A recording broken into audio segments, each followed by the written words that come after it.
Dad left a voicemail. We cut you off. Don't come to the Thanksgiving. I just texted back. I appreciate. That night, I removed my name from their joint business account. 36 hours later, 88 missed calls, and by midnight, their calls turned to desperate voicemails. The voicemail came through at 2:47 p.m. on a Tuesday. I was in the middle of reviewing a client's tax portfolio when my phone buzzed. Dad's name flashed across the screen, but I let it go to voicemail. We hadn't spoken in 3 weeks, which wasn't unusual lately. Our relationship had been strained since I'd started asking questions about the family business questions nobody wanted to answer. I finished my work before listening to the message. Something about seeing his name made my stomach tighten, a Pavlovian response to years of disappointment dressed up as parental concern. His voice was cold when I finally pressed play. Haley, your mother and I have discussed this extensively, and we've decided it's time you learn to stand on your own 2 feet. We're cutting you off, financially effective immediately. Also, don't bother coming to Thanksgiving this year. We need some space from your constant negativity and accusations. Maybe this will teach you some gratitude. The message ended abruptly. No goodbye, no love you. Just the automated voice telling me I could press 1 to replay 7 to delete. I sat there in my home office staring at the phone. 28 years old, and my father had just uninvited me from Thanksgiving via voicemail. The cutting off part was almost laughable. I hadn't taken money from them in 6 years, not since I'd graduated with my CPA certification and started my own practice. But that's not what made my hands shake. What made my blood run cold was the casual cruelty of it, the assumption that I needed them, that I was still the little girl who'd cry when Daddy raised his voice. The complete disregard for the real issue I'd been trying to address, the fact that they'd been using my name and social security number on business documents without my knowledge or permission since I was 19. I discovered it by accident 3 months earlier. A client had mentioned seeing my name listed as a principal on the LLC paperwork for Coleman and Associates, my parents' consulting firm. I'd laughed it off at first, assuming it was a mistake.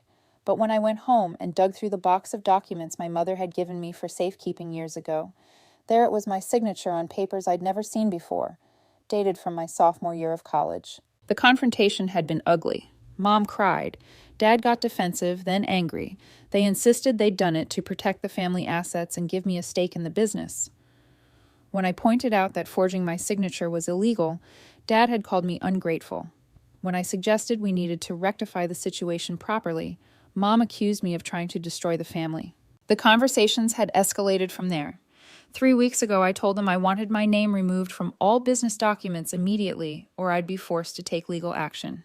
Dad had hung up on me. Mom had sent a text saying I was breaking her heart. And now this voicemail. I picked up my phone and typed out a response. I appreciate the heads up. Short, simple. No emotion, no argument, no begging, just acknowledgement.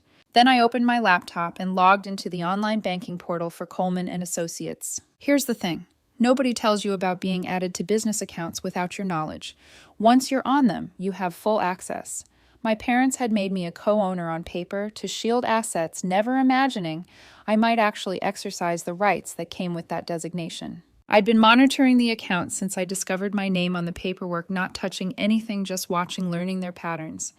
Dad made all the major financial decisions, but he wasn't particularly careful about maintaining adequate reserves. The business ran on a thin margin, with most of their operating capital tied up in ongoing projects. The current balance was $847,000. Not their total worth, but the liquid cash they needed for payroll, vendor payments, and operating expenses.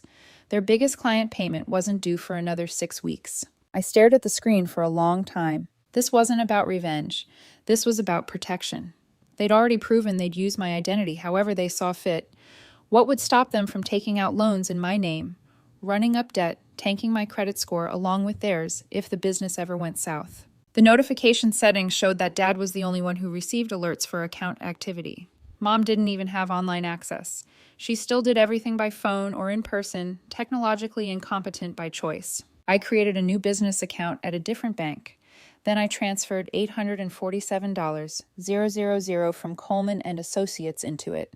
The whole process took less than 10 minutes. My finger hovered over the confirm button for maybe 30 seconds. Then I clicked it. The confirmation screen appeared. Transfer complete. Processing time 24 to 48 hours. I closed my laptop and went to make dinner. My hands were steady. I felt nothing but a strange holocom. The first call came 39 hours later. I was at the gym when my phone started ringing. Dad's name. I declined the call and continued my workout. By the time I finished my cool down, there were 4 more missed calls from him and 2 from Mom.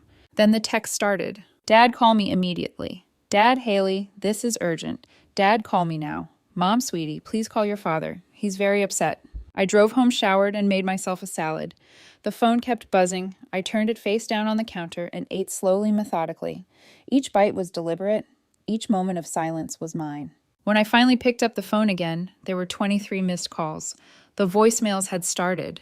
Dad's first message was controlled fury. I don't know what you think you're doing, but you need to reverse that transfer immediately. This is not a game, Haley. Call me back. The second one was louder. You have stolen money from the family business. That's theft. I will press charges if you don't fix this right now. Mom's messages were tearful. Please, honey, just talk to us. Whatever's wrong, we can fix it. Your father is beside himself. I deleted them all without finishing any of them. The calls continued through the evening. Different family members started reaching out. My older brother Jason sent a text. What the hell did you do? Dad's losing it. My Aunt Carol called, left a message about how families should stick together. Cousin Brandon sent a Facebook message asking if everything was okay. They'd mobilized the entire family, painting me as the villain. Poor Haley having some kind of breakdown. Poor Haley stealing from her own parents. None of them knew the full story. Of course, Mom and Dad would never tell them about the forged documents, the years of using my identity without permission. That would make them look bad. By midnight, I had 88 missed calls across various family members. The voicemails had shifted in tone. Dad's rage had given way to something else. Panic. Haley, please. We have payroll due Friday. We'll lose everything if those checks bounce. Just, we can talk about this. Whatever you want, we can work it out. Mom's voice was barely intelligible through her crying. You're destroying us, your own family. How can you do this after everything we've done for you? There it was. The manipulation I'd grown up with. The guilt trips, the gaslighting. After everything we've done for you really meant after we controlled every aspect of your life and expected eternal gratitude for basic parenting. I poured myself a glass of wine and sat on my balcony. The November air was cold, but I didn't mind. The city lights stretched out before me, and for the first time in months I felt like I could breathe. My phone rang again. Jason. I answered this time. Jesus Christ, Haley, what is going on? His voice was strained. Dad called me at 11 p.m., saying you stole almost $1 million from them. Did he mention the part where they've been using my identity illegally for 9 years? My voice was calm, almost pleasant. Silence on the other end. What are you talking about? I explained it all. The forged signatures, the LLC paperwork, the business accounts I never agreed to be on, the loan documents I'd found with my name as a guarantor for loans I'd never seen a penny from. They put me on everything to hide assets, Jason, to protect themselves financially. But they never asked me. They just took my identity when I was a teenager and used it however they wanted. That can't be right. But his voice was uncertain now. They wouldn't. I have the documents. Want me to send them to you? Another pause. Did you really take all their money? I took money from an account with my name on it. That's not theft. That's me finally exercising my legal right to assets I apparently co-own according to their own paperwork. They're going to lose the business. Then they should have thought about that before committing identity fraud. I took a sip of wine. For 9 years, Jason, 9 years of using my name, my credit, my identity. What happens if their business fails? What happens if they default on loans? I'm listed as a guarantor for my credit is destroyed. My financial future is tied to their decisions, and I never even agreed to it. I could hear him breathing, processing. What do you want? He finally asked. I want my name off everything legally properly. Every document, every account, every piece of paper that has my signature real or forged.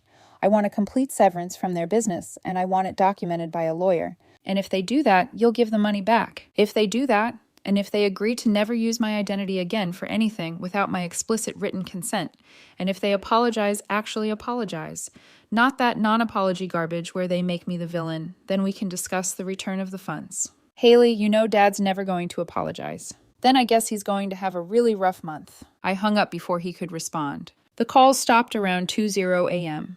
I assumed they'd finally gone to sleep, or maybe they'd given up for the night. I slept better than I had in months. Thursday morning brought a new wave. This time it was Mom who called at 7:00 a.m. I answered. How could you do this to us? Her voice was hoarse from crying. We're your parents. You forged my signature on legal documents. We were protecting you, giving you a future. You were protecting yourselves and using me to do it. I was still in bed staring at the ceiling. Did you really think I wouldn't eventually find out? We were going to tell you when the time was right. When I was 30, 40. When you died, and I discovered I was liable for debts I didn't even know existed. She made a choking sound. Your father built that business from nothing. It's our entire life, our retirement, everything we have. And you put it all in my name without asking me. You're being so selfish. The tears were gone now, replaced by anger. So spoiled and selfish. We gave you everything. Stop! My voice cut through her rising hysteria. Just stop! You gave me a childhood. That's what parents are supposed to do. You don't get to hold that over my head forever. And you definitely don't get to commit fraud and call it a gift. We need that money. You need to have your lawyer draw up paperwork removing my name from all business assets and liabilities, every single one. When that's done, notarized, and filed with the appropriate agencies, we'll talk about the money. That could take weeks. We have payroll tomorrow. You should have planned better. I hung up. The doorbell rang 20 minutes later. I checked the camera. Dad's Mercedes was parked outside my building. He was standing at the entrance looking haggard in a wrinkled shirt. He'd aged 10 years overnight. I didn't buzz him in. He called my phone. I declined. He rang the bell again, then started pressing it repeatedly. My neighbor, Mrs. Chen, opened her door and said something to him. He stopped ringing but didn't leave. I got dressed, made coffee, and watched him through the camera app. He stayed there for 45 minutes before finally getting back in his car. The email arrived an hour later. Subject line from your father. The message was long rambling, switching between rage and pleading. He called me vindictive, cruel, heartless. He said Mom was having chest pains from the stress. He said I was destroying the family. He said I'd regret this. And then buried in the middle of the third paragraph, if you had just kept your mouth shut and let us handle things, none of this would have happened. There it was. The truth he didn't even realize he was admitting. This wasn't about protecting me or giving me a stake in anything. This was about me being compliant. About me not asking questions.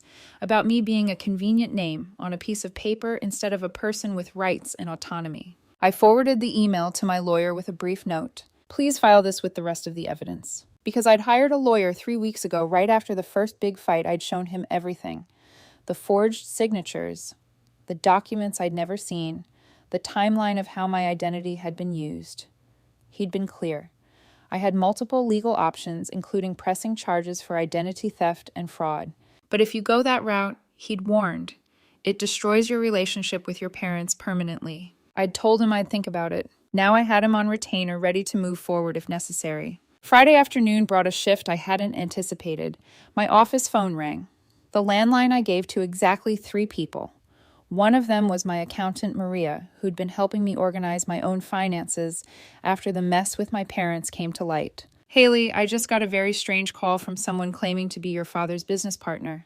Her voice was cautious. A man named Gerald Hutchinson. My stomach dropped. Gerald was Dad's silent partner. The guy who'd invested in Coleman and Associates 5 years ago when they needed capital to expand. I'd met him exactly twice at company holiday parties. What did he want? He was asking about your current financial situation, whether you had the means to return borrowed funds. I told him I couldn't discuss client information, but he got pretty aggressive. Started implying you'd stolen from the company and that he was considering legal action. This was escalating faster than I'd expected. Dad wasn't just panicking privately. He was recruiting allies, building a narrative where I was the criminal. Thanks for the heads up, Maria. If he calls again, just hang up. Already planning on it. But Haley, be careful. This guy sounded like he meant business. After we hung up, I pulled up the LLC documents again. Sure enough, Gerald Hutchinson was listed as owning 30% of Coleman and Associates, which meant he had a vested interest in the company's survival and 30% of a reason to come after me. I called David immediately. They're expanding their strategy, he said after I explained. Trying to pressure you from multiple angles. It's a common tactic when people feel cornered. Can Hutchinson actually do anything? Not really. You're still a listed principal on the company, which means you had every legal right to access those funds. But he might try to make noise file complaints, pressure you through other channels. He paused. How committed are you to seeing this through? Completely. Good, because it's probably going to get worse before it gets better. He was right. Jason called again Friday morning. Dad's at the bank trying to stop the transfer. They told him it's already completed, and the only way to get it back is for you to voluntarily return it. Good to know the banking system works as intended. Haley, this is serious. He's talking about filing a police report for what I'm listed as an authorized account holder. I transferred money from an account I legally have access to into another account in my name. That's not a crime. He says you stole it, and I say he committed identity fraud for 9 years. Wonder whose story the police will find more compelling when I show them the forged signatures. I could hear him talking to someone in the background, probably his wife Sarah. What's your end game here? He asked. You want them to lose everything? I want them to acknowledge what they did was wrong. I want them to fix it. And I want them to understand they can't just treat me like a prop in their financial planning. You know they're never going to see it that way. Then I guess we're at an impasse. Sarah's voice came through faintly. Ask her if she'll meet with them. Jason relayed the message. I thought about it. The voicemails, the doorbell ringing, the email calling me vindictive, the complete lack of any real accountability. I'll meet with them once I receive the paperwork from their lawyer removing my name from all business assets and liabilities. Not before. That's not reasonable, Haley. They forged my signature. They used my social security number without my permission. They put me on as a guarantor for business loans I never agreed to. And when I asked them to fix it, they cut me off and uninvited me from Thanksgiving. My voice finally rose. So no, I don't think requiring them to actually address the problem before I give them back their money is unreasonable. He was quiet for a moment. You really think they forged your signature? I know they did. I was in Arizona at a conference the day one of those documents was supposedly signed in Michigan. I have the hotel receipts and the conference registration to prove it. Jesus. Yeah. He hung up without saying goodbye. Monday morning brought a new wave. By then the family narrative had solidified. Messages from cousins, uncles, and distant relatives filled my phone. Disbelief, disappointment, concern about my mental state, suggestions that I seek help. Nobody asked what my parents had done to provoke this. Nobody wanted to hear about the forged documents. The story was simple. Haley had a breakdown and stole from her own parents. I sat in my office staring at my computer screen without really seeing it. My next client wasn't due for an hour. The silence felt oppressive. My phone rang. Unknown number. I almost didn't answer, but something made me pick up. Is this Haley Coleman? Yes. My name is Jennifer Park. I'm a certified fraud examiner, and I was hired by Coleman and Associates to review their accounts. I was hoping we could set up a time to talk. My heart started racing. About what? About the recent transfer of funds and the circumstances surrounding it. I want to be clear, I'm conducting an independent investigation. I'm not working for your parents directly, but for their insurance company. They filed a claim for the missing funds, and my job is to determine if there was actually any fraudulent activity. This was new and potentially dangerous. I need to speak with my attorney before I agree to anything. Of course, that's completely reasonable. She gave me her contact information. I'll be in touch with your lawyer directly to schedule something. For what it's worth, Miss Coleman, I review these family business disputes all the time. Things are rarely as simple as they first appear. After she hung up, I immediately called David. That's actually good news, he said. How is that good news? Because a real investigator will look at all the evidence, not just your parents' version of events. If anything, this gives us an opportunity to present your side with documentation. The forged signatures, the timeline, everything. You think she'll actually be impartial? Jennifer Park. He made a considering sound. I've crossed paths with her before on another case. She's thorough and fair. If the evidence supports you, she'll say so in her report.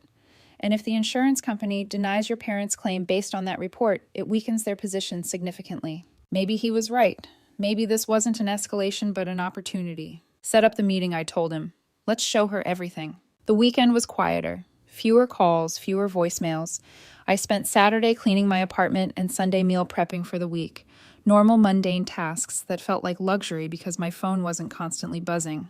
But Sunday night brought an email that made my blood pressure spike. It was from my mother's sister, Aunt Linda, who I'd always been close with growing up. The subject line read, "Disappointed. Haley, I never thought I'd see the day when you turn your back on family like this. Your parents are devastated. Your mother can barely get out of bed. Whatever disagreement you're having, this is not the way to handle it. Stealing from your own family, your grandmother would be ashamed. I taught you better than this. You need to make this right before you destroy everything your parents have worked for. This is not who you are." I read it 3 times, feeling each word like a physical blow. Aunt Linda had been at my college graduation. She'd helped me move into my first apartment. We'd had lunch together just 2 months ago talking about her upcoming retirement and laughing about old family stories. And now she thought I was a thief, because that's what my parents had told everyone. Not the truth about forged signatures and identity theft, just the simple, digestible story. Ungrateful daughter steals from hardworking parents. I started typing a response explaining everything.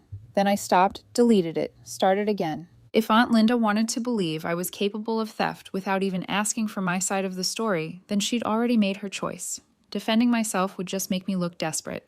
Instead, I wrote back, "I'm sorry you feel that way. There's more to this situation than you've been told, but I understand you're getting your information from one source. I hope someday you'll ask me about what really happened." I hit send before I could second guess it. 10 minutes later, she replied, "Your mother would never lie to me." I didn't respond to that one. The family fracturing was worse than I'd anticipated. By Monday morning, I had messages from 3 cousins, my Uncle Pete, and even my grandmother's neighbor, which meant Grandma knew, even though she didn't have a cell phone to contact me directly. Everyone had the same energy: disbelief, disappointment, concern about my mental state, suggestions that I seek help. Nobody asked what my parents had done to provoke this. Nobody wanted to hear about the forged documents. The narrative was set. Haley had a breakdown and committed a terrible crime against her loving parents. I sat in my office that morning staring at my computer screen without really seeing it. My next client wasn't due for an hour. The silence felt oppressive. Monday morning, I got an email from a law firm I didn't recognize. The subject line read, "Coleman and Associates LLC request for meeting." The email was professional, carefully worded. They represented my parents and wanted to schedule a mediation session to resolve the current financial dispute. They suggested Wednesday at 2:00 p.m. at their offices. I forwarded it to my lawyer. He called me within an hour. They're taking this seriously now. Hiring representation means they know they're exposed. Should I agree to the meeting? Only if you want to. But go in, knowing they're going to try every manipulation tactic in the book. They'll cry. They'll yell. They'll guilt trip you. Stay focused on what you want. Wednesday came. I took the afternoon off and drove to the law offices in downtown Detroit. The building was old, but well-maintained, the kind of place that screamed established family practice. My lawyer, David Chen, met me in the lobby. He was younger than my parents' attorney, probably mid-40s, with sharp eyes and a no-nonsense demeanor I appreciated. "Remember," he said as we rode the elevator up, "you're not the one who committed fraud. Don't let them make you feel like the villain." The conference room was exactly what I expected. Big table, leather chairs, a view of the city. Mom and Dad were already there with their attorney, a silver-haired man in an expensive suit. Mom's eyes were red and puffy. Dad looked like he hadn't slept in days. Neither of them made eye contact with me. Their attorney, who introduced himself as Robert Williamson, started with pleasantries that felt hollow. Then he got down to business. "Miss Coleman, your parents have asked me to facilitate a resolution to this unfortunate situation. They're prepared to make certain concessions if you agree to return the funds you transferred." "I'm prepared to return the funds when my name is legally removed from all business documents," I replied evenly. "That's a complex process that will take considerable time." Then they should have started it 3 weeks ago when I first asked. Mom made a sound like a wounded animal. Dad's jaw tightened. Williamson continued unfazed. "Your parents are willing to remove you from future business decisions and ensure you have no further involvement in the company, but they need access to their operating capital immediately. Show me the paperwork." He slid a folder across the table. I opened it and started reading. David leaned in, scanning the documents with me. It was garbage. Vague language about transitioning responsibilities and reorganizing business structure. Nothing concrete about removing my name. Nothing about addressing the forged signatures. Nothing that would actually protect me. "This is unacceptable," David said. "My client needs complete removal from all LLC documentation, all bank accounts, all loan agreements, and all liability for business debts. This document doesn't address any of that specifically." Williamson looked annoyed. "These things take time to properly execute." "You've had time," I interrupted. "I brought this up 3 months ago. Instead of addressing it, you ignored me, got angry with me, and then cut me off." I looked directly at my father for the first time. "You left me a voicemail, uninviting me from Thanksgiving, and telling me I was cut off financially, even though I haven't taken money from you in years. You wanted to punish me for asking questions, for wanting control over my own identity." Dad's face turned red. "We built that business for you, for this family. You built it using my name without my permission. We're your parents." Mom's voice cracked. "We shouldn't need permission." The room went silent. David spoke calmly. "Actually, Mrs. Coleman, you do need permission. What you did is called identity theft, and it's a federal crime." Williamson held up a hand. "Let's not throw around accusations." "They're not accusations," I said. "I have proof. Signatures that aren't mine. Documents supposedly signed on dates when I can prove I was in different states. A paper trail of my identity being used without my knowledge or consent. Dad stood up abruptly, his chair scraping against the floor. This is ridiculous. You're our daughter. We were protecting you. Protecting me from what I stood to, facing him across the table, from having my own financial identity, from making my own choices. You wanted to hide assets and I was convenient. That's all this ever was. That's not true. Then why didn't you tell me? Why did I have to find out by accident that I've been listed as a principal on your LLC for 9 years? He had no answer. Mom was crying again, her face in her hands. I sat back down, suddenly exhausted. I don't want to destroy you. I really don't. But I also can't just let this go and trust that you won't do it again. I need legal protection. I need my name completely separated from your business. And until that happens, that money stays exactly where it is. Williamson cleared his throat. What if we agreed to prioritize the removal of your name and provide you with a timeline for completion? In exchange, you could return a portion of the funds to cover immediate operating expenses. I looked at David. He made a subtle gesture. Your call. How much of a portion, I asked. $50,000 would cover this week's payroll and essential vendor payments. I thought about the employees who had nothing to do with this mess. People who'd done their jobs and deserved to get paid. I'll release $50,000 on the following conditions. First, I receive a detailed timeline for my complete removal from all business documents with specific dates and milestones. Second, you agree to have no further communication with me, except through our attorneys until the process is complete. Third, you sign a document acknowledging that you used my identity without permission and agreeing never to do so again. Dad's face went purple. You want us to admit to a crime? I want you to admit to the truth. We could just file a police report against you right now, he threatened. Have you arrested for theft? David smiled, and it wasn't friendly. And my client will immediately file countercharges for identity theft, fraud, and forgery with evidence. I wonder who will come out worse in that scenario. The standoff lasted for several long seconds. Finally, Williamson spoke. I need to consult with my clients privately. David and I stepped out into the hallway. Through the glass walls of a conference room, I could see my parents arguing with their attorney. Dad was gesturing wildly. Mom had her head down on the table. You're doing great, David said quietly. Stay strong. 20 minutes later, we were called back in. Williamson looked tired. My clients agree to your terms. We'll draft the acknowledgement document and the removal timeline by end of business Friday. Upon your approval and signature, they request the release of $50,000. The money will be transferred within 2 hours of my signing the approved documents I confirmed. Dad wouldn't look at me. Mom was still crying, but silently now. We shook hands with the attorneys. Mine firm and confident, theirs reluctant and cold. Mom and Dad left without saying a word to me. In the parking garage, I sat in my car for a long time before starting the engine. My hands were shaking, not from fear or regret, but from the sheer weight of standing up to people who had controlled me my entire life. The documents arrived Friday afternoon. David reviewed them, first made some revisions, sent them back. By Monday, we had a final version. The acknowledgement was brief but clear. Thomas and Patricia Coleman acknowledged that they added their daughter Haley Coleman to various business accounts and documents without her explicit written consent. They agree that all future uses of her name, signature, or personal information will require her advanced written approval. The timeline was detailed. Removal from the LLC within 30 days. Removal from all bank accounts within 45 days.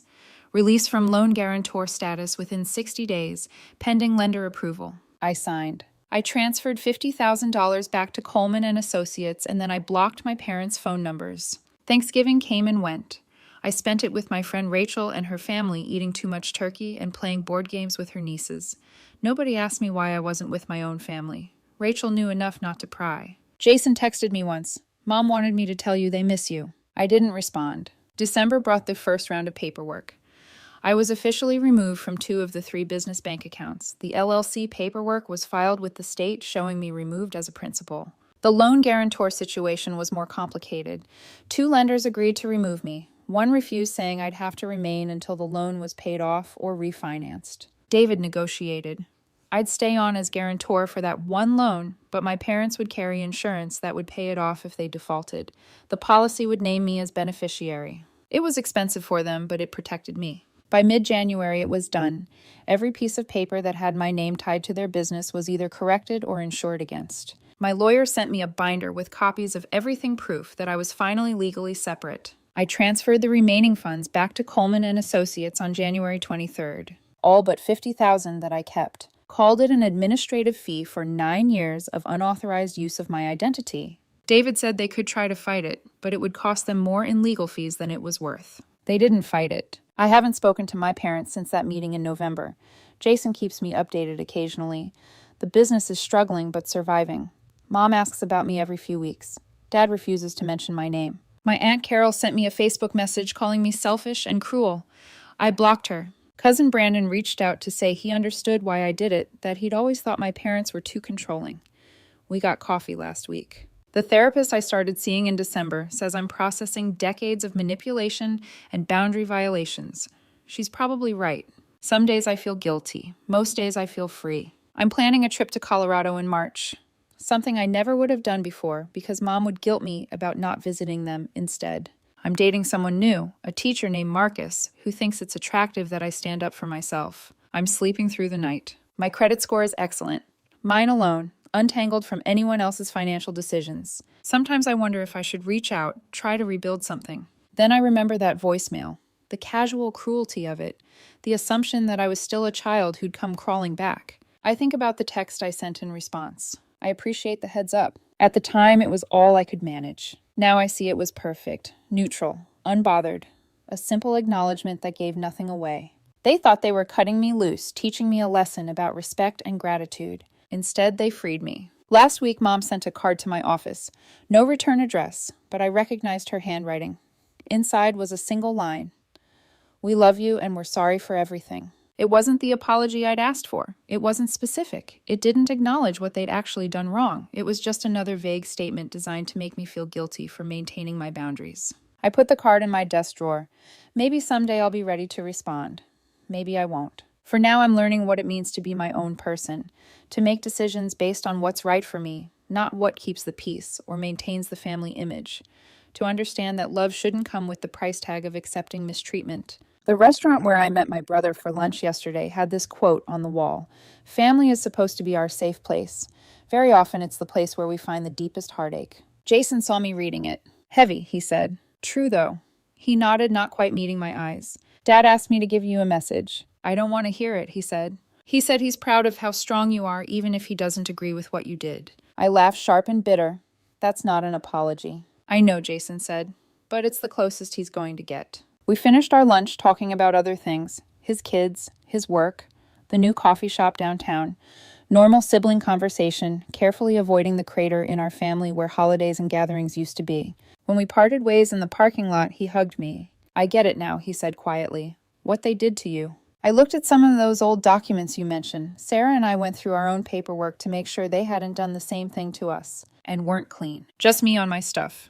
He pulled back, looking uncomfortable. I don't think I realized how much they treated you differently, how much they thought they could just control you. Youngest daughter privilege, I said dryly. That's messed up. Yeah. We stood there for a moment in the cold January air, our breath making clouds between us. For what it's worth, Jason said I think you did the right thing, even if it was messy. That's the thing about setting boundaries with family, I said. It's always messy. There's no clean way to say you hurt me, and I won't let you do it anymore.